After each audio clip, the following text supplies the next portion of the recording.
So the first time I watched was the one in Egypt where Ronim was playing with Nicole David, I think. And she was down. Nicole was down 2-0. Her match was something like that. And she won the match in Egypt in front of Ronim's home crowd. And it was my first time watching a World Championship. And I remember being like, hopefully I can play in Egypt like this one day in front of everyone. The first memory would be watching Nicole David play the World Championship in Malaysia. I think I was playing that one as well, but I was still in the qualifying. There was a qualifying spot that we needed to play to get into the main draw, but I think I lost in the earlier rounds. But I think it was memorable because I was still very young, and watching Nicole play in the finals of a World Championship, I think really inspired me to keep pushing myself into the higher levels in the professional tour. My first memory of the World Championships would be probably Noor Sherbini in Malaysia. When she hit the backhand volley drop and then she did, yes! I think that was pretty iconic for everyone because we all grew up in Alexandria and we all watched that together.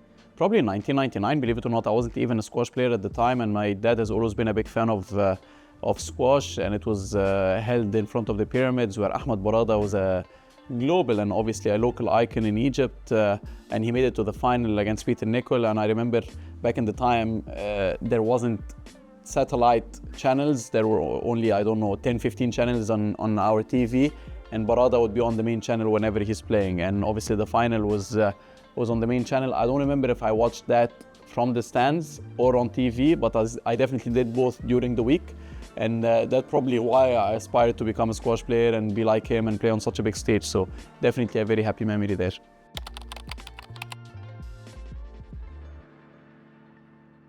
Well, it's different than other events because 64 players are playing in the draw.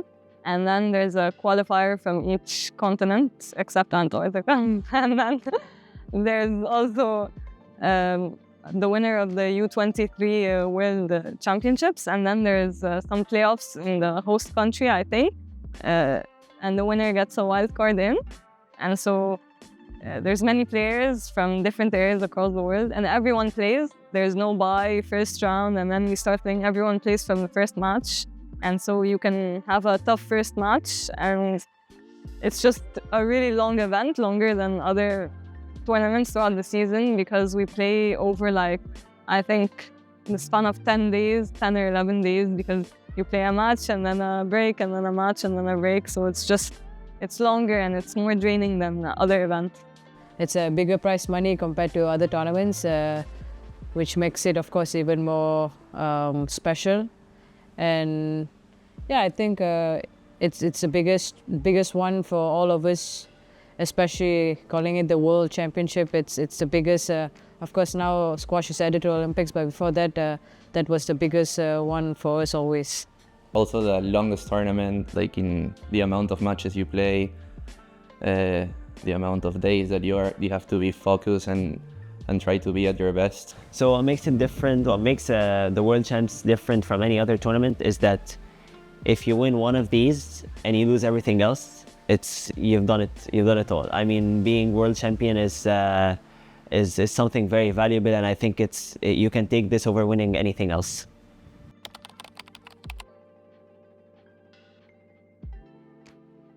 If there is one tournament that you want to win as a kid, it's the World Championships. You become a world champion, no one can ever take that away from you. So no, there is a whole different emphasis on the World Championships. Year to year, this is the one tournament you gear up to, and you try to peak for, you arrange your schedule accordingly. You know, it's, I don't know how to explain it. It's just something that you can't really put into words. Well, other than the prize money, obviously, it's a huge tournament, and if you win it, it basically means you're the best in the world at this moment in time. Most people would pick world champion. I would probably pick world #1 just because it says consistency. I would pick to be a world champion. I mean, both would be good, but no, yeah, I think having the World Championship title is something I would go for.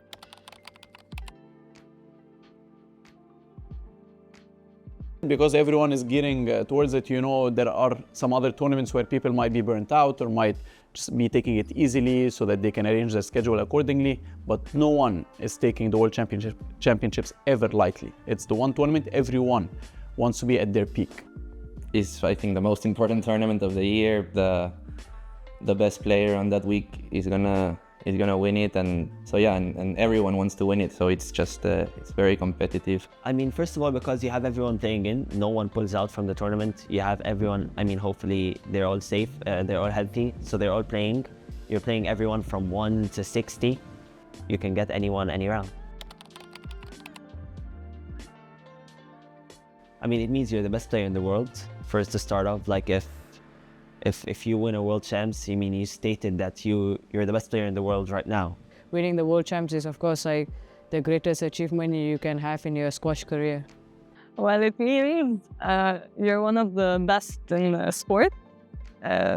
You probably, if you weren't seeded to win it, then it means you beat everyone that was seeded to win it. And if you're world number 1 and you won it, that means you're the best again, and you prove to everyone that you're the best. And so it's just the tournament that shows the quality of a player, because there's always so much pressure in this tournament specifically, as how huge it is. And so anyone that wins it is the player who held their nerves and just wants to win.